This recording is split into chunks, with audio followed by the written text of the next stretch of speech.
I was a somewhat harsh critic of the early forms of contemporary Christian music, particularly in the late 60s and early 70s. And then, in the late 70s, someone handed me a tape. I'd kind of turned off to contemporary Christian music because I thought it was fairly spiritually shallow. It didn't say a lot. It wasn't deep. But the tape I was listening to, driving down a Fresno, California street, a night I'll never forget, changed my life. I'd never heard of the guy before. A man named Frank Edmondson, a.k.a. Paul Baker, had handed me the tape. There was a guy named Keith Green, and the music moved me very, very deeply. In fact, it moved me so much that it brought a complete revolution in my attitude toward contemporary Christian music. And folks who know me today understand that I'm a real champion of a lot that is happening in the music scene to convey the message of Jesus Christ. A few years later, I became involved quite extensively at one period in my ministry in helping people who were demonically controlled. And in many of those cases, when we would reach a stalemated position,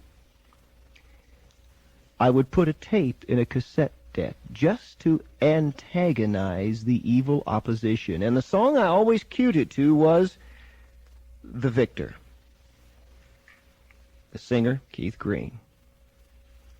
And I would watch as evil forces cringed at the triumph. Sometimes I would play the song, It Is Finished, and see the powers of darkness retreat. I remember where I was standing when I first heard that John F. Kennedy was shot. I also remember the moment I first heard the news. Keith Green was dead.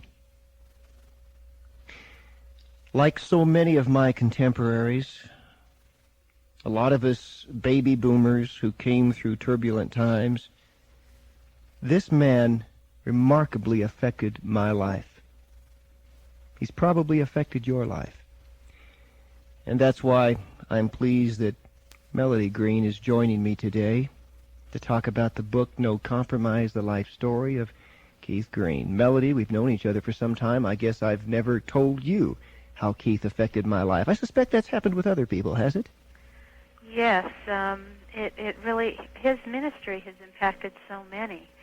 As I sat and listened to your story, here's something I probably never told you, is I remember the day that we got a letter from you ordering one of Keith's albums or tapes or one of those that came through the ministry, and it was sort of flagged to Keith and I because, of course, you know, we knew of you and your ministry, and knew that you had not been real thrilled with a lot of the Christian music. So when you ordered one of Keith's tapes, it was a tremendous encouragement to both of us at that point in time. And just as you were telling that, I remembered seeing your letter and saying, wow, you know, Bob Larson's really blessed by Keith's music. That's wonderful. I was blessed, and I do mean it. He changed my attitude toward contemporary Christian music, because I begin to realize if Keith Green can do this, perhaps others can too, and it opened a door for me to see through, and it was the spiritual depth of the writing and the way in which he communicated. I mean, it was just a feeling. We speak, you know, in Christian circles about the, quote, anointing, end quote, of the Lord, and I think sometimes it's a phrase with ill abstract applications because we're not really sure what it is. But if I ever heard music I thought was anointed, it was Keith's music. I regret I never had a chance to meet him. In fact, Winky Pratney kept urging me to come out to East Texas and meet Keith, and I had planned to do so at Winky's invitation just a few months before he died and never made it. Uh-huh. And I suspect I'm not alone in that, too. What was it about Keith and the music that we call the anointing or whatever? What was there? Well, I think it really was the anointing of the Holy Spirit that Keith's heart, with in the midst of all his struggles and everything, he just wanted to know God personally, and he wanted to convey the awesomeness and the beauty of God and to others. And he wanted to use his music to do that, and somehow, however that works, however God puts his favor on someone or his blessing on that which they do, I feel like the Lord did that with Keith's music, because it really has changed so many lives. I constantly have people walking up to me even to this day who tell me how a song or an album or just Keith's ministry has affected them and still does. And the interesting thing is a lot of people have walked up to me and said, I'm a new Christian. Somebody gave me one of Keith's albums a year ago. And some of them hadn't even realized, maybe they'd heard a song on the radio, hadn't realized that he'd gone to be with the Lord. And so I'm encouraged that the fruit continues on, because there was a lot of labor and tears in the ministry that remains with us in his music. I'll tell you another little personal story, Melody. As I record this, am in the midst of moving from one residence to another, and I'm not going to have as much room in the new home, and I had to get rid of a large portion of my record collection. And I went back through this and painfully deciphered what I wanted to keep and what I wanted to give away to some of the people on my staff. I can tell you this much: I kept every Keith Green album. I've got every one of them. There was a timelessness to the music. I put his records on my turntable today, and they sound just as relevant, the sound, the feeling, the message, as they did 5 or 10 years ago. What was the unique quality about that in your estimation? Because I think most music critics would say there is a timelessness to the music. Mm-hmm. I've heard that many times. I've thought about it some, and what I think it is that Keith had his own unique style, and he was real careful not to listen to a lot of other music. We hardly ever listened to music past our first year or so as a Christian, when we were just familiarizing ourselves with Christian music, because he felt it would be too easy to imitate or to fall into a style that was popular. And he had a unique style that isn't set in a timing. When you hear like 50s music, you go, oh, that's 50s, or a certain sound. And I think that's a big part of it. And also I think the message is, like you say, still relevant. And when Keith sang a lot from the scriptures and biblical truths, and that never goes out of style. Now, in the book No Compromise, it's very clear the role that you played in that music. I have to tell you, too, I didn't realize I was getting all these personal anecdotes, but There Is a Redeemer, I think, is probably my favorite song. You wrote the lyrics to that, didn't you? I wrote the lyrics and the music to that. And a lot of people don't know, until they read the book No Compromise, the role that you did play in a lot of the music. Tell us about that.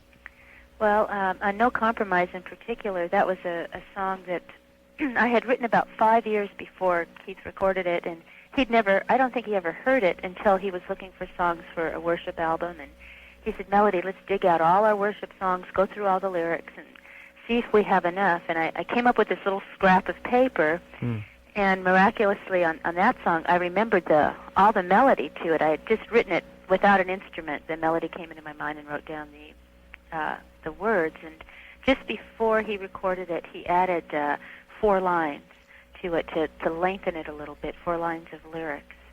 But we could write together. I had played guitar and had been writing songs before I met Keith and wanted to sing. And, of course, when I met him, I never wanted to sing again. I thought, oh, gosh, because he was so gifted and so powerful. But we began writing together and found that it was something that it had its rough spots in the beginning, because Keith was very, he didn't want to just, what can I say, take anything. He was a perfectionist and kept urging me to perfect the craft. But it was something that we did together often and really, really enjoyed. I'd have a melody and some lyrics, or maybe I'd just have a lyric, or maybe I'd have a whole song, or maybe I'd just have an idea, or maybe he'd have something and say, come help me work on this. And so it was something that flowed very easily between us. Now, the two of you came from somewhat similar spiritual pilgrimages. Keith was into Castaneda and Ram Dass and tarot and astrology, and you were in Nichiren Shoshu and yoga, meditation, and all kinds of things. Did you have a compatible kind of understanding of newfound spiritual values in Christ because of this sort of metaphysical occult background the two of you came from? We did. I remember when I met Keith thinking that there was something about him that was really different from the other people I knew, and the big part of that was his spiritual hunger, and we had a real understanding for each other in that we both had such a desire to find the truth, and we'd been through so many similar paths. My background was I was raised Jewish, and so I had a bigger thing to overcome when it came to accepting Jesus. Keith was raised in Christian Science, but his roots were Jewish, even though he was never raised in Judaism. But he had a whole other set of things in coming to the Lord, which was overcoming the teachings in Christian Science. But boy, when we found Jesus, we just knew. We knew that we knew that we knew that was it. And you both did drugs, too. Yes, we were both pretty heavily involved in drugs, and we were just really your typical hippies to some degree, and vegetarians, and Keith, for his time, didn't wear any leather because you had to kill an animal to wear leather, and a lot of that mentality of that day, which is kind of similar, the New Age now is sort of the New Age that was then. It's the same kind of demonic forces sort of repackaged and selling to a new generation. But it's the same stuff. Was the kind of fervency, and some would say early harshness, and you're fairly honest about that in the book, that Keith exhibited in the early part of his ministry, a reaction to the harshness of the bleak spiritual landscape that the two of you had come out of? You had known extremism, so to speak, on the other side. Did that kind of force the two of you, particularly Keith, to a kind of extremism in his early ministry? I think, as I shared a little bit in the book, I kind of go through some different situations that let Keith down, I guess you could say. When neither one of us really having a Christian background, or we weren't churched at all, and so we got saved in a little vineyard, Ken Gullickson's home fellowship, and really started learning about the church. And so, of course, Keith immediately, he had such a prophetic gift, saw where all, not all the spots and wrinkles, but saw a lot of spots and wrinkles, some things that let him down, and it just, he really reacted to that so strongly. He was so jealous for the honor of God, and he didn't know how to really, I guess you could say, balance his gift, because we weren't mature in the Lord at all. A lot of zeal, and not a lot of developed wisdom, a lot of love and jealousy for God, but not knowing quite how to handle it at times. And so there were some reactions and some harshness in his ministry that he later saw and really wanted to, and did apologize for in several different instances. And it wasn't like, well, I'm going to stop, being strong for God, but realizing that there was some balance that was needed and some more wisdom, and he was seeking that out and trying to get that into his life when he went to be with the Lord. Some would say that you can't manifest heat and light unless you have the fire in the beginning to place under control in the fireplace or the lantern, but you at least need the spark. That's right. Would you say that that is symptomatic of Keith's life, that maybe sometimes the flames got a little out of control, but at least the spark was there, at least there was something to give heat and light? Definitely.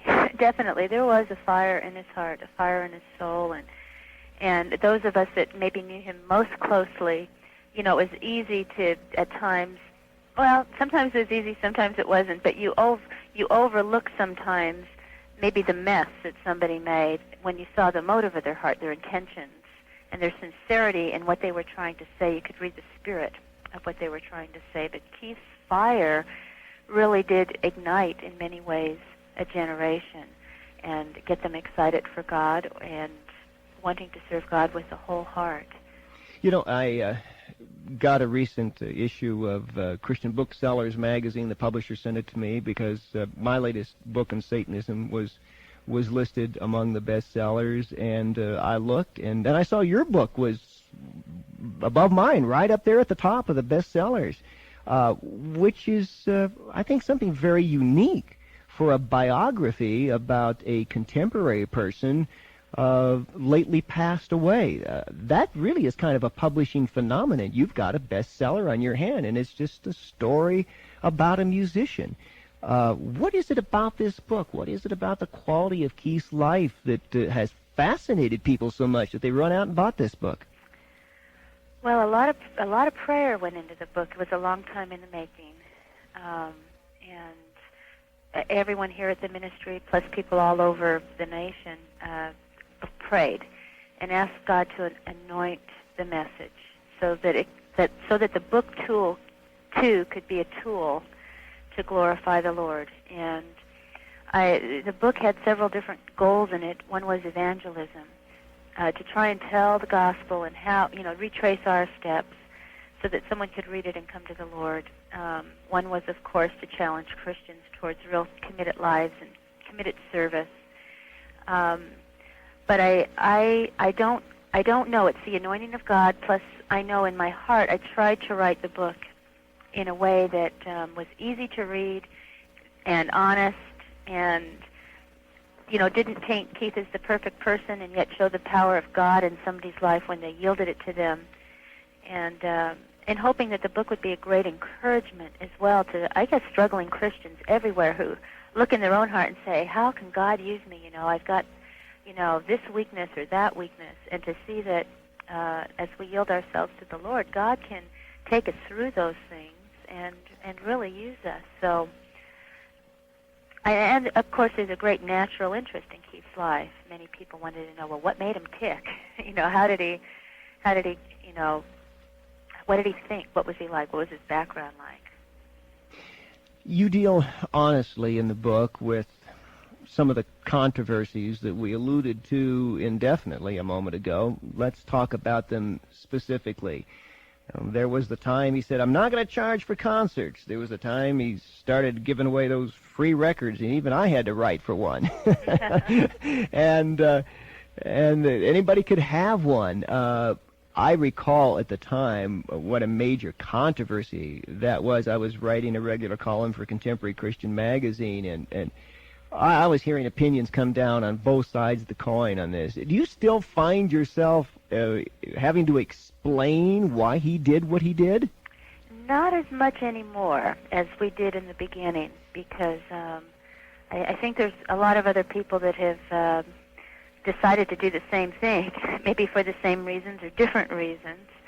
But in the beginning, it was quite controversial, and I think some of Keith's motives were misunderstood in that maybe some of the bookstores were offended, thinking that, Keith thought that, well, bookstores aren't of the Lord, and et cetera, et cetera. And he eventually did write a letter out to all the bookstores and explain his heart.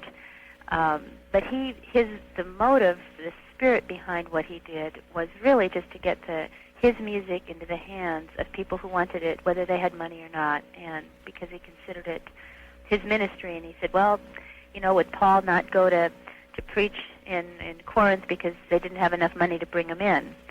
So because he considered that a ministry tool, he felt if someone could pay for it, great. If they could just pay some, great. If they didn't have any money, they had 8 kids and couldn't put shoes on their feet but wanted the ministry of the album, then he didn't feel that he wanted them to be deprived. But that went through a process, too, of, I guess, fine-tuning that and being able to communicate it in a way that wasn't hurtful, to maybe people who were involved on the retailing end. Was it a right decision? Was it a wrong decision? Was it just a neutral decision as a matter of conscience? It affected the policies of a lot of people. I mean, he took on the Fellowship of Contemporary Christian Ministries and some other folks. He chided them. I mean, he was pretty outspoken on this. That for a while there was a we versus they kind of thing going on. Yes, I think for his records and things, I think they were, and not charging for his concerts, I think those were right decisions for him. And in the beginning, for Keith, he had a very absolute view that it was right for everyone to do. He felt that was the right way. You know, later on down the road, he felt that there was room for God to lead different people in different ways, but hoping that, I guess, there would be a generosity of spirit, whether you were doing albums or doing concerts, to maybe make provision for those who couldn't afford it in some way. But he came to a place where he felt that, well, that wasn't as absolute. But he did, like you say, tackle, I guess, some of the powers that be in different places and confront them with maybe looking at their own policies and changing them. Both of you had a theological pilgrimage, too. It seems from the book that your coming to Christ was not one of these nice, clean, quick, neatly packaged kind of conversion situations. You were over there and now you're over here kind of thing. In fact, both of you struggled with the biblical doctrine of the incarnation, the deity of Christ. Tell us a little bit about that theological process you went through. Well, that was the biggie. Is Jesus God? Was the big question that both of us had to work through. Keith had to work through it from the perspective of what he had learned from his Christian Science reading, and Jesus is not deity to his understanding from what he'd read. So that was major for him. For me, coming from a Jewish background, just believing that a man could be deity was major. So we had come to the Lord and, received Jesus and raised our hand in fellowship and all that, and, really come to the Lord. But there was still this nagging little thing of, is Jesus really, part of the Godhead? Is he really more than a good teacher and a good man? And that was answered shortly thereafter by Ken Gullickson. He helped us understand in a simple way by just giving us, the analogy of water, steam, and ice, and embellishing on that a little bit. It helped us to see that how that could be. And of course, there's a mystery in that too, that can't be totally, set in concrete. But it gave us a handle, and it was a step of faith for both of us. Keith came through first and said, "Melody, I really believe this. I want you to believe it too, because I don't want to leave you behind. This is the thing that's really keeping us separate, and we need to go forward." And I swallowed hard, and I was afraid, and I said, "Okay, I'm going to take this step of faith as well." And I think after that initial step, then the Lord gave us the peace and more understanding that we needed. One of the hardest things for people to do in a public position of ministry, when you've been outspoken, is to eat crow, is to come back later and say, "I was wrong." I've had to do it several times. I've had to make more than one public apology about things that I felt strongly about, that later I had to say maybe it was a lack of insight, maybe even a little spiritual immaturity on my part. Were there times when Keith had to eat some crow? Oh, more than once. Because our faith is we're in a process of growth, and especially when you have a public ministry, you may say things that, at the time you say them, that's the amount of revelation that you have on that subject, and somewhere down the road, God may say, "Hey, listen, that was wrong," or you receive more revelation, and you need to go back and apologize. And there were times, within his private life and the ministry of last days when that happened, and Keith was, once he saw something, he was very quick to go back and tell the people he needed to tell, whether it was at a public meeting or just one-on-one.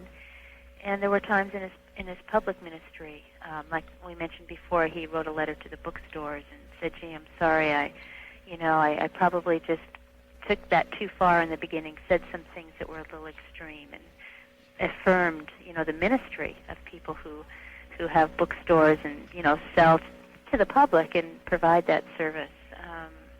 The Catholic Chronicles was another one where he, at the point of his death, just at that time, he was in the process of reevaluating them and editing them and thinking, gee, there's a little bit too much of me in these, and maybe everything I read wasn't totally true when I wrote these, the information, the books that he had read, and he was in a process of reevaluating those and wanting to fix those, and had made some statements privately here. So I think we all go through times like that, and seasons like that, and especially if you have a public ministry and you're young in the Lord, people see you. Mm-hmm. You sort of make all your mistakes in front of a lot of people instead of 40 years on the back desert, and then you come out a little more mature. And Keith really grew in the public eye because his ministry took off so quickly. Well, to a lot of people, he was kind of a John the Baptist. I mean, there was this stridency to what he had to say. And yet I do think one of the things you try to present in the book is that Keith was a struggling pilgrim like all of us are, not quite what God wants us to be, not totally conformed to the image of Jesus, just trying to get where God wants us to go. Right. Go ahead. And the sense that we're all in that process. And I was hoping that the book would encourage people while they're in that. We know we're in a growth process, but to still obey the Lord and step out in ministry or step out, without waiting to feel perfect enough so that God can use us, because God does, when our hearts are sincere, He uses us where we're at, and He takes us further. And if we make mistakes, and we see those, the Lord is quick to forgive, and we go on, and that's sort of the way of growing in the Lord. So I hoped it would encourage others that God really had a destiny and a purpose for their lives, and for them not to hold back. This is the end of Side 1. Please turn the cassette over at this point for the continuation of the message on Side 2.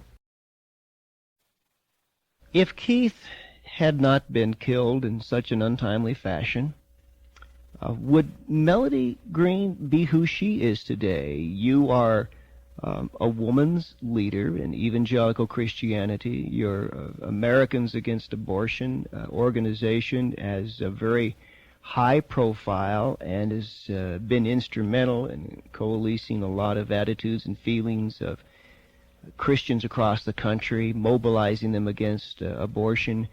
Would you not have done all this? Would you not have been these things? Would you just have been Keith Green's wife? Is this, you speak in the book about a seed, dying and falling into the ground and coming to life again. Are you part of what has sprung up? Probably. I would imagine a part of the multiplication. It's hard to say what I'd be doing had Keith lived, but there's some real practical things, such as, 2 of our children went to be with the Lord with Keith as well.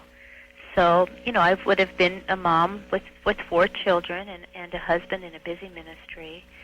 So just the practicality of time would have been different. And I was a wholehearted supporter of Keith's ministry and loved supporting him and sort of, challenging him on.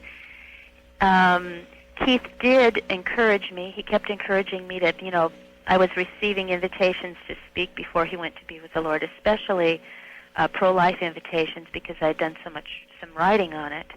And he kept saying, go on, Melody, take those invitations. And he used to say, William Booth's wife, Catherine Booth, who was a famous preacher and theologian, he used to say, go on, maybe he had a sense, that maybe God had something similar for me. But I could never see it. And I'd always kind of look at him and go, I don't know, Keith, I don't know, I have the time or the energy, or I don't know if that's the Lord or not. So I guess God's a redeemer. Keith had a pro-life burden as well, and had asked me to write the first pro-life articles. It was his burden that got me writing in that area initially, and then, of course, I picked it up. But I don't know. I don't know what I would be doing had he lived. But I sense that the Lord has redeemed some things, and I believe there are probably many things that I'm doing and will be doing that, might not have happened if Keith would have been alive. But it's hard to say. Where in the world is Lindale, and why there? I've been there.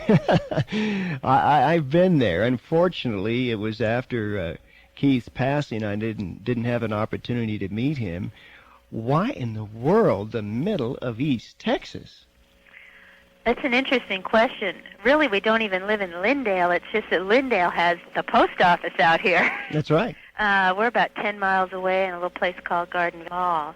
But I tell you how we got here in the practical. It's obviously the hand of the Lord, but Keith met Winky Pratney at some conference somewhere, and they fell in love. I mean, literally, their energy and their zeal, and Winky had ended up having a huge influence on Keith's life. But Winky Pratney was living out here at Agape Force, and so Winky said, well, whenever you're out on the road and in the area, come by and see me. And we did that, and that's what acquainted us with the area. Plus, we had been looking for somewhere to move to, because in Southern California, we ended up having 7 houses and 70 people, and we were running, trying to disciple people and all that, just in the suburbs of the San Fernando Valley, and it was real expensive, and our neighbors just thought we were, off our rockers. What is going on here? But we thought God was going to move us up to the Oregon coast, on a ranch overlooking the ocean. Oh, yeah. And but when we came here to Texas, God started doing something in our hearts. It was when we visited Winky, and then Leonard Ravenhill was out here, and David Wilkerson at that time was still here, and Dallas Holm was here, and we ended up here too. We saw a piece of property, and within a short amount of time, God made it very clear that He was moving us to Texas, which was really something we never, ever would have imagined in the natural. At the beginning, I alluded to the moment, July 28, 1982, when I first heard of his passing. I can still see in my mind's eye where I was standing, what I was doing. In fact, on that warm day, I just come walking into my office. I'd gotten in late that day, and I was standing just in the vestibule where our receptionist is located, and somebody came running down the hallway and said, let me tell you what we just heard.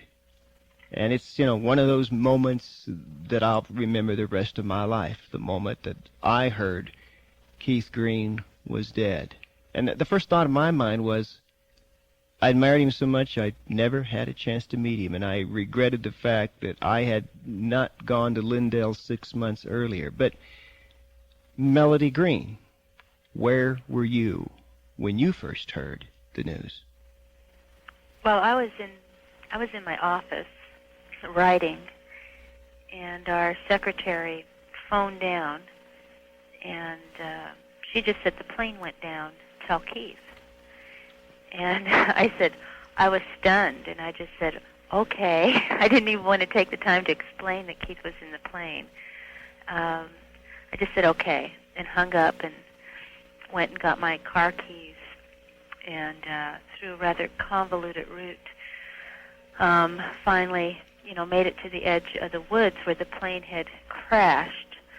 And but I still didn't know what, if anyone was alive or dead or injured or what, until I kind of tromped through the woods, ran through to just find the site, and until I came upon the site of the plane crash.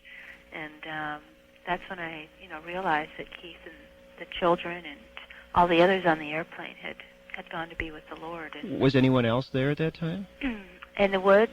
Yes. Yes. Probably by God's mercy, I was one of the last ones to show up.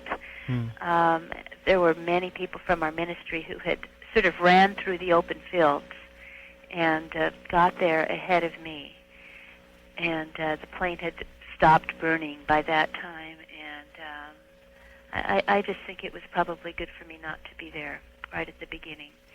So there were several people there, and they all looked at me saying, first I looked at them, stunned, just saying, is this the plane? Because we were leasing this plane. Is this our plane? Have you searched the woods? Are there any survivors? And, asked just in a state of shock and unbelief of this can't be really happening.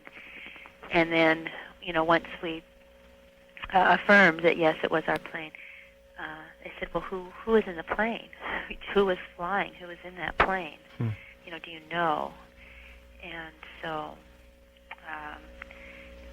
it was pretty devastating for all of us. It's one thing for Keith to go. One might say he was given an opportunity to fulfill a purpose in God's kingdom, and a marvelous purpose it was, but Josiah and Bethany, there surely must have been some thoughts racing through your mind as to why them. Right. How did you deal with that, and when did you begin to deal with it? Well, I started dealing with it right away, and for many years after that, I don't have the answers. I just,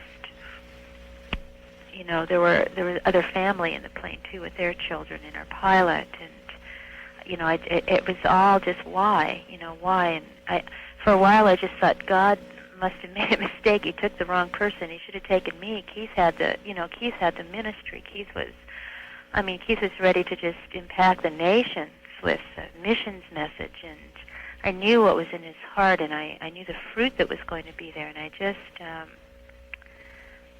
I couldn't believe that wasn't going to happen. Losing my children was a different thing than my husband, because there's a different kind of love there, different expectations. So I guess you expect that you will see your children grown, and you expect to have relationship with them and raise them, and so it was a very hard time for at least 2 or 3 years, extremely difficult. There must be times that you turn on a TV or pick up a news magazine and you see a pornographer or a sleaze merchant or some black heavy metal rock and roller or some abortionist or some murderer, some evil kind of person, and see them going on about their lives.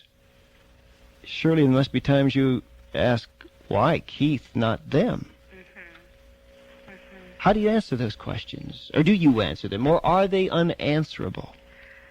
I think to some degree they're unanswerable. I had to, at some point, just kind of nail everything to the cross, so to speak, and say, someday I'll ask the Lord face to face if at that point I still want to know. But I had to just lean on the sovereignty of God and believe that, and I do believe that, Keith was in the Lord's hands. Everyone on the airplane just loved Jesus, even the children in their own, childlike way loved the Lord, and that God could have, had he wanted to, miraculously, spared them, overridden maybe the natural circumstances. And I just had a tremendous sense that God was there, particularly as I came home from the plane crash. It just started raining, thundering and lightning, just over our property, believe it or not. I mean, there were all kinds of eyewitnesses that day that saw all of a sudden these black clouds gathered over our property, lightning bolts kind of from sky to ground, huge, big, like 25-cent size tears that didn't pour but just were dropping all over the windshield when I drove home. And the sense of everyone that was with me at that point was just God saying, I'm here. This didn't happen. I'm with you. This didn't happen behind my back. I think God probably rarely overrides, I guess a major catastrophe like that. We hear stories of people coming out saying, gee, they should have been killed. But, the plane just exploded on impact, and that was it. No one got out. Was there any sense of feeling after that you had to carry on, that you had to pick up the mantle? Was your progression to a role of leadership in the evangelical community as a woman fighting abortion and other critical issues, any sense of that, I must pick up where he left off, or was this a deeply personal thing between you and God alone? It was initially the first thing that we did was, well, the first thing we did was ask the Lord if he wanted us to close our doors, and is that it? And the Lord made it real clear that he wanted us to continue on. And I felt that I believed Keith would have wanted us to go on if God wanted us to, if he knew the Lord wanted us to. So we continued on. The thing that I guess in the beginning sort of spurred me on was this burden that was burning in my heart as well for missions. And knowing that Keith was going to share this message all over the nation, and now that wasn't going to happen. And finding that Sparrow Records had a videotape of one of his last conference with that missions challenge on it. And the way the Lord just orchestrated some different things, it became apparent that we were to take this around the country. And we did that for 2 years. Part of it, and of course Last Days was something that was in my heart as well. It was born in our living room. And I wanted to see the Lord continue to be glorified. And I did feel, I guess, a burden to continue on. And there was a sense of purpose in it for me, too, I think, at that point. If I would have just sort of stayed home and all of a sudden just done nothing, I don't know. It gave me a sense of destiny to fulfill that, hey, God, the Lord said, Melody, Keith is gone, but you're here and I'm not done with you yet. I still have things to do through your life. And so as I stepped out, I think that was part of my healing process as well. It helped me not, at moments, at least, not focus on the loss, the devastation of it, and be able to focus on the big picture, God and his kingdom, still nations that need to be reached, still a message that needs to go out, and that I could be part of proclaiming that. So it was a mixture of a lot of different things, but I think the call of God, and maybe as we said at the beginning, that I was part of that multiplication. Something I didn't really, ask for. It just sort of landed in my lap, and I felt like I was obeying the Lord and stepping out. Having been the wife of a prominent spiritual leader, feeling some of that mantle drop upon you, if you don't mind my asking, what kind of struggles did you have to go through internally, emotionally, before you felt a release to move on with your life, to remarry, and to think about establishing a new family unit? I went through a lot of spiritual struggles. I never did remarry. I almost did a few years ago, and then about 6 weeks before our wedding date, the Lord made it real clear that we were headed in the wrong direction, and the relationship wasn't to be one of marriage, and so we broke up. That was a painful season for me as well, but I went through, to answer your question in a broader sense, in order to feel the release of the Lord, it was a funny thing, because I believed God was saying, yes, I want you to step out, I want you to go for it. I got a lot of counseling. I went to mature Christian leaders and pastors with national and international ministries, and said, just tell me now, am I crazy? Am I getting out of the will of God here? I mean, I feel like God's telling me to carry on and do this, and and direct last days and do these things. I mean, can a woman really do this? And I had so many questions, and there was really a lot of encouragement and affirmation from these men, and prayers of release over me, and that type of thing. But it took a few years for it to sink in that it was okay, and then the process thinking about remarrying was a big process as well. I guess maybe what I'm getting at is that many wives of ministers, particularly those who have prominent positions in leadership, feel kind of overshadowed by the image, the accolade, the prominence their husband has. In your situation, in a way, it's larger than life. The death of Keith Green carries with it a great deal more emotional baggage with you. It seems to me a very difficult thing for someone like you to work through all of that. It would be very difficult. Mm-hmm. Yes, it's very difficult, and sometimes it still is difficult, to balance, I guess. I suppose, maybe to clarify further, there would have to be some, I suppose, armchair critics looking at it and saying, is Melody being true to what Keith would have wanted, and maybe not understand that Keith was here for a time.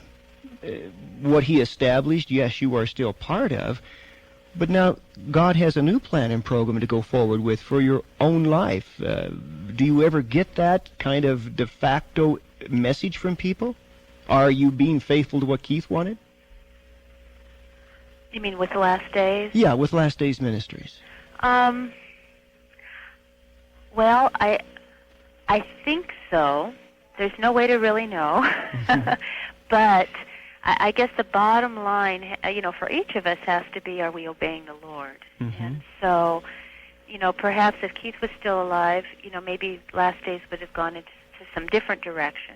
Let's talk just for a minute. Let me interrupt you because I want to make sure we have time here. We've alluded to Last Days Ministry several occasions here during our conversation. It occurs to me that I've not given you an opportunity really to tell people what Last Days Ministries is, because I know all about it. I get your periodical and read it very faithfully and have followed what you've done, the track distribution and so on. But take just a minute or two, would you, and let the people know what Last Days Ministries is, what it is God has raised up and you are now heading. Well, yeah, I would be glad to fill in some details. We're sort of a multifaceted ministry, primarily one of communications, I guess you could say, really equipping the saints and getting the word of the Lord out. We have a magazine called the Last Days Magazine that I now edit, and it goes out all over the world, and we print it and here and do all the graphics, and it's got a lot of Christian growth type articles in it. Leonard Ravenhill and John Dawson and Winky and different leaders in the body write for it. Also, we have a Christian training school that's a 10-week school. We do about 4 or 5 of those a year, which trains people who just want to know more about the character of God, and it's not like a Bible college per se. It's more of learning about God and being sure our lives are lining up with Him, and then learning a lot of practical application. And it trains people to go on into Christian service, go back to their home church, or come on at Last Days. Now, how do people get in contact with you or get a copy of the periodical? Let me give our address, Mm-hmm. and let me just say we would love to send out 4 gift issues to anyone who's listening of the Last Days magazine, and or also the books, the No Compromise book that I just finished. Our price is whatever anyone can afford, so you can get information on that as well from us. But by just writing Last Days Ministries, Lindale, Texas, the zip is 75771, and just request either the magazine, or information about how to get the book, or our catalog is probably the best thing to request on that, and we'll get it right off to you. The abortion issue, before we run out of time. You've become a leader in the fight against abortion. Where do you think the war stands at this point? Everybody's got their opinion. They do say one thing, that in the upcoming elections, it probably is going to eclipse drugs and crime as the most primary swing vote issue in relationship to politicians. What does this say about the climate of the struggle to turn back the tide of abortion? We're really at a crossroads, with this issue. The exit polls, when President Bush was elected, the highest issue that they polled the voters on was the pro-life or the abortion issue when he was elected, and now it's really gathered a head of steam on it, and we're really at a crisis point because it can really go either way. I think Christians, we've had some major victories, we're having some major victories, but we really need to continue to press on, continue to understand the issues, and support the people running for office who care about life, and be involved locally, and whatever God calls us to do in this issue, we need to keep at it, because the opposition, who in many ways controls the media and a lot of what we hear, read, and see, they've really gotten scared, and they're coming on full force, and have poured millions of dollars into campaigns to swing public opinion. And I think a lot of people that didn't vote in the presidential election, who might have wanted to see abortion remain legal, who just didn't bother, to get out and really vote, will get out and vote this time, because there's a momentum on the other side. So we can't back down now. We need to keep going forward. Ultimately, I know in my heart the Lord's going to get the victory in this, but, I don't know exactly how or when, and we just need to do our part in keep going. There's an epilogue to your book, but I'm wondering, now that the book No Compromise, The Life Story of Keith Green, is in print, you haven't looked back at it and said, gee, it needs another epilogue. There's something else I should have said. Is there? If so, what? I'm actually pretty happy with the book, believe it or not, which is amazing for me. Probably, if anything, I wish maybe I would have shared a little bit more about, as I mentioned before, Keith's background, Keith's Jewish background, even though he wasn't raised in that, because I believe that there's going to be a real outpouring. I think a lot of Jewish believers are going to come into the kingdom in this next decade, and I wish I would have said a little more about that. But basically, I'm happy. We edited 100 pages out at the end. Oh, my. And so there are a lot of little stories, etc. But it's quick and easy reading, and there's more for another book, I think. Maybe from where I left this one off forward, that perhaps if it's the Lord's will, I'll write someday. I'm not in a hurry, because, as you probably know, writing a book is a real difficult thing to do. So I think I know that. I'm not in any rush, but I feel satisfied with the book, and the feedback's been so wonderful, and lives are being impacted, that I just sense God has his hand on it. Perhaps there has been a moment when little Rachel or Rebecca has looked up at you and said, tell me about Daddy. If there hasn't, let's suppose there is that moment. Apart from the book and everything you said here, to your own children, to those who genetically carry the heritage of Keith Green, if you have looked into their eyes, what did you say? If you haven't, what would you say to tell your own children in just a few words to sum who Keith Green was and what he left behind? Well, I have told them that their daddy was somebody who really loved Jesus with all his heart, and that he wanted to give everything to serve the Lord. His music, his words, the words out of his mouth, and that he affected a lot of people while he was alive. I tell them too how much their daddy loved them, and wanted them to know God, and just that they were very precious in his sight. Even Rachel, who, of course, I was just pregnant with her when Keith died. Some of his last words to me were about her, and wanting to see her raised as a godly child, whether she's a little boy or a little girl. And so I try to affirm their father's commitment and heart for the Lord as well as for them. Melody, you've been very candid in the book. You've been very candid with me today, and I thank you for taking time. You're very transparent. You're a lovely lady, and you've really openly shared your heart. Would that more Christians would be willing to do that. Thank you. Thank you, Bob. This is the end of the message. For further information regarding other topics available on cassette and in printed form, write Bob Larson Ministries, Box 36A, Denver, Colorado, 80236.